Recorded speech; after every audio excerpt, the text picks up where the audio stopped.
श्वेता झा और आप देख रहे हैं आज तक। देश में कोरोना वैक्सीन की भारी कमी के बीच केंद्र सरकार ने कई बड़े ऐलान किए हैं। सरकार का दावा है कि देश में अगस्त से लेकर दिसंबर के बीच वैक्सीन की 216 करोड़ डोज उपलब्ध हो जाएगी। साथ ही आज सरकार ने सरकारी पैनल की उस सिफारिश को भी मंजूरी दे दी है जिसमें कोविशील्ड वैक्सीन की पहली और दूसरी डोज के बीच गैप को बढ़ाने की बात कही गई थी।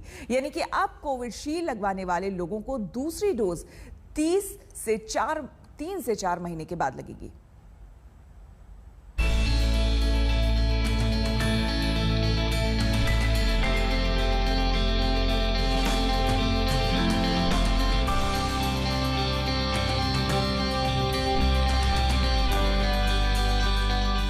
कोरोना वैक्सीनेशन को गति देने के लिए भारत सरकार ने ज्यादा से ज्यादा वैक्सीन उपलब्ध करवाने के लिए कमर कस ली है।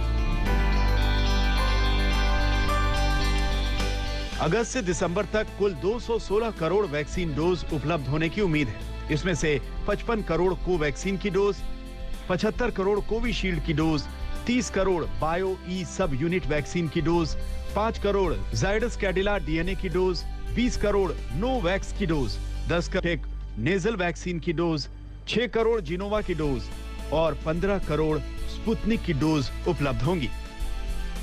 To be proud to say that 2 billion doses in a matter of 6 months, or 5 months actually, will be made in India, for India,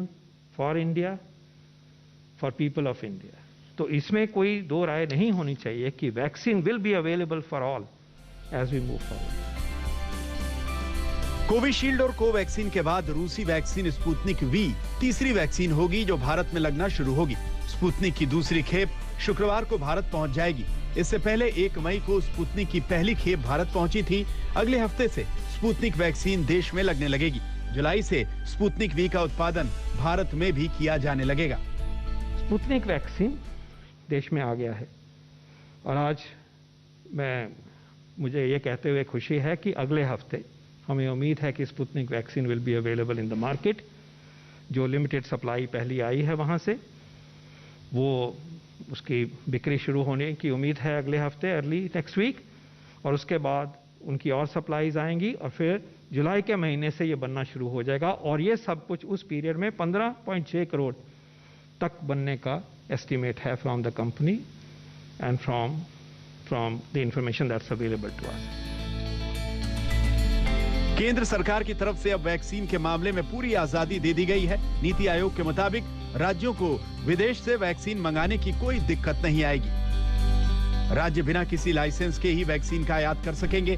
कोई भी वैक्सीन जो WHO और FDA से प्रमाणित है वो भारत आ सकती है। नीति आयोग के मुताबिक कोवैक्सीन का उत्पादन तेज करने के लिए अन्य कंपनियों की मदद लेने का फैसला लिया गया है। ये कहा जाता है कि कोवैक्सीन को दूसरे लोगों ने कंपनीज को दे दीजिए बनाएं। इसके बारे में मुझे बहुत खुशी होती है बताते हुए कि कोवैक्सीन बनाने वाली कंपनी ने भी इसको बहुत वेलकम किया जब हम उनसे चर्चा करते हैं। देश में वैक्सीन संकट के बीच कई राज्यों में फिलहाल 18 साल से ज्यादा उम्र के लोगों का वैक्सीनेशन रुका हुआ है। इस बीच कोविशील्ड की दोनों डोज के बीच का गैप बढ़ा देने की सिफारिश को सरकार ने मंजूरी दे दी है। अब कोविशील्ड की दूसरी डोज पहली डोज लेने के 12 से 16 हफ्ते बाद लगेगी।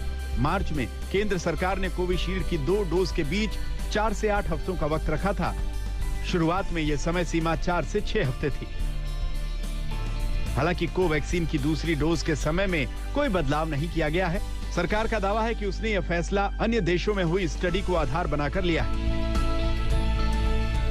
दिल्ली से मिलन शर्मा के साथ आज तक ब्यूरो। कोरोना काल